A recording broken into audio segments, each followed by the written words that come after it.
अब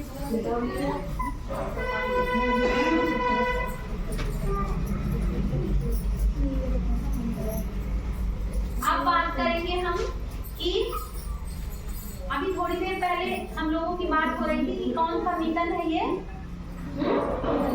कौन सा मिशन है? आजीविका मिशन है, जहाँ पे हम किसकी बात करते हैं? आजीविका की बात करते हैं, रोजगार से जुड़ने की बात करते हैं ना दीदी।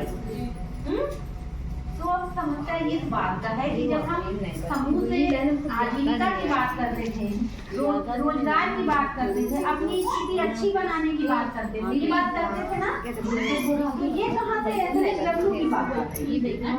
वहाँ से खाद्य पोषण स्वास्थ्य और स्वच्छता की ट्रेनिंग चलने लगी। अच्छा निकल रहा है दिन पहले रखते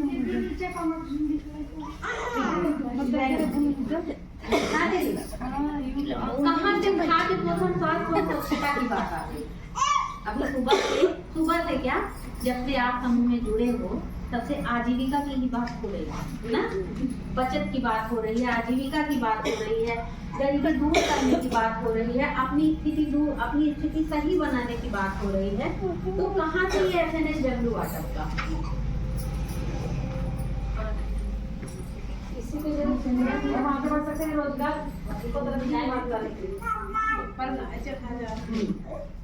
जानकारी नहीं तो मेन मुद्दा ये मुद्दा है कि हम रोजगार के पीछे भाग रहे हैं, आजीविका से जुड़ने के लिए परेशान है, अपनी गरीबी को मिटाने के लिए परेशान है। ना हम खाने का ध्यान दे रहे हैं, ना हम साफ सफाई का ध्यान दे रहे हैं, ना हम पौष्टिकता पे ध्यान दे रहे हैं। कंडीशन क्या हो रहा है कि दीदी हमारी रोजगार करने को सोचती हैं कि हम एक समूह से लोन लेंगे, पैसा लेंगे और क्या करेंगे, एक भैंस ले आएंगे। ठीक है, मान लीजिए वो भैंस लाना चाहती हैं, डेयरी दूध बेचना चाहती हैं, दूध बेच के वो पैसे का उपार्जन करना चाहती हैं। तो दीदी ने सोचा कि हम पैसा लाते हैं और उस पैसे से हम क्या करेंगे, अब भैंस लाएंगे और जो दूध निकलेगा उस दूध को बेचेंगे, उस पैसे से क्या करेंगे, समूह से जो मैंने कर्जा लिया है उसको भी देंगे। ठीक है, थोड़ा थोड़ा उसको देंगे, अपने घर का खर्च चलाएंगे और थोड़ी थोड़ी बचत भी करेंगे। दीदी ने क्या सोचा, 3 चीजें। दीदी 50,000 रुपए समूह से लेके आई, एक तो गरीबी थी ही, और दीदी ने क्या सोचा कि हम भैंस लाएंगे, भैंस लाने के बाद क्या करेंगे, जो भैंस दूध देगी उस दूध से हम 3 चीजें करेंगे, अपने घर का खर्चा चलाएंगे, समूह से जो कर्जा लिया है उसको भी थोड़ा थोड़ा देंगे और थोड़ी थोड़ी बचत भी करेंगे।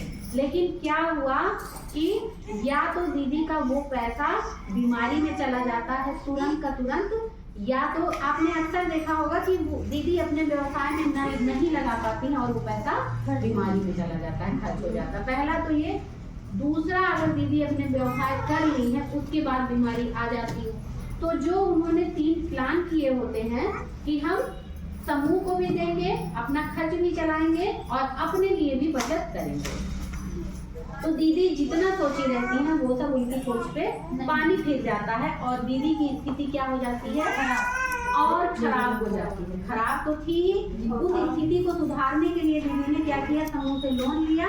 लेकिन क्या हुआ कि जब बीमारी आ गई तो स्थिति और बद से बदतर हो गई। ठीक, फिर क्या हुआ, अब हमारा एनआरएलएम क्या सोच रहा था कि हमें लोगों को आजीविका से जोड़ना है, आजीविका की ही बात रटे जा रहा था। कितने दिन से एनआरएलएम आया हुआ है लेकिन अभी तक उसको सफलता नहीं मिली। सभी लोग आजीविका से नहीं जुड़ पाए, सभी लोग रोजगार से नहीं जुड़ पाए। अभी भी बहुत सारे लोग ऐसे जो बेरोजगार हैं, जो गरीबी की सीमा में चल रहे हैं। तब हमारे एनआरएलएम को समझ में आया कि जब हम पहले इस पे जागरूक करें लोगों को, इस पे खाद्य पोषण स्वास्थ्य और स्वच्छता पे लोगों को जागरूक करें। जब देखिए बहुत बड़ी बीमारी नहीं आती है शुरू में ना, पहले इंडिकेशन आते हैं छोटे छोटे बीमारियों की, छोटी छोटी बीमारियों की संकेत देता है, तब कहीं बहुत बड़ी बीमारी होती जब आप उसको इग्नोर मारते हैं। ठीक है, और छोटी छोटी बीमारी से ही बड़ी बीमारी आती है।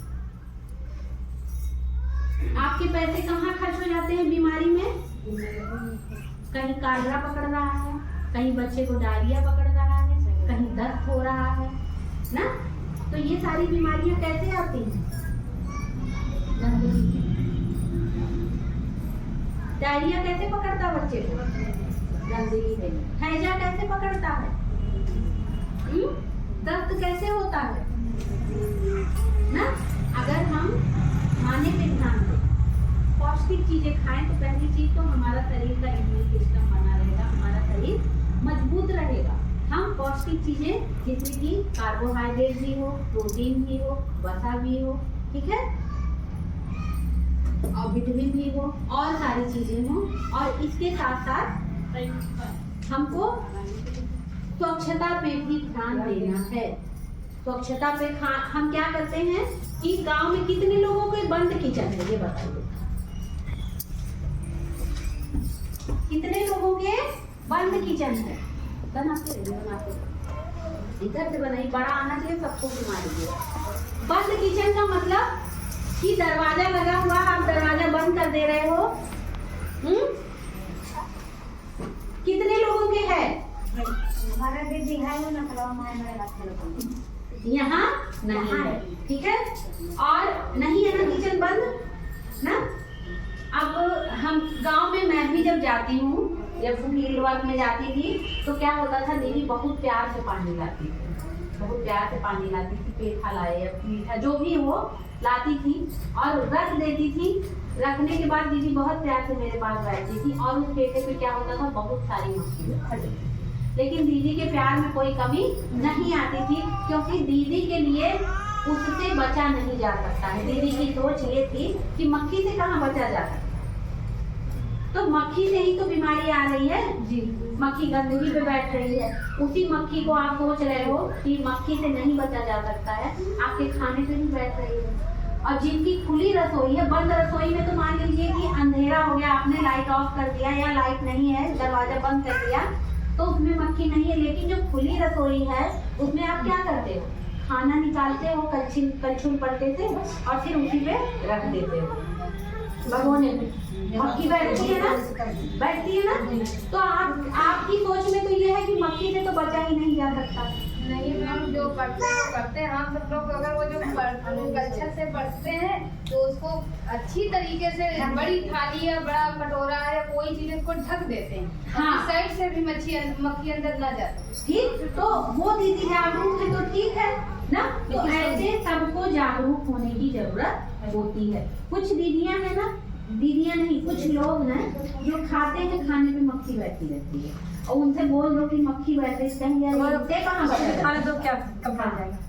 हाँ, इनको खाने दो, और इनसे कहाँ बचा जा सकता है। लेकिन अगर हाथ अपना ऐसे कर रहे हो तो बचा गया कि नहीं बचा, इतने से ही आप बचे। लेकिन सोच नहीं है, जागरूकता नहीं है, यही रीजन है बीमारियां में।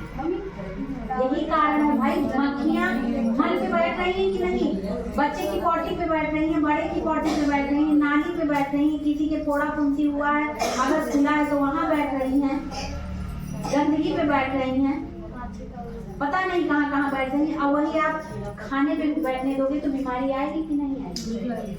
तो हमें इन सब चीजों के प्रति जागरूक होना, तब हम बीमारियों से बचेंगे।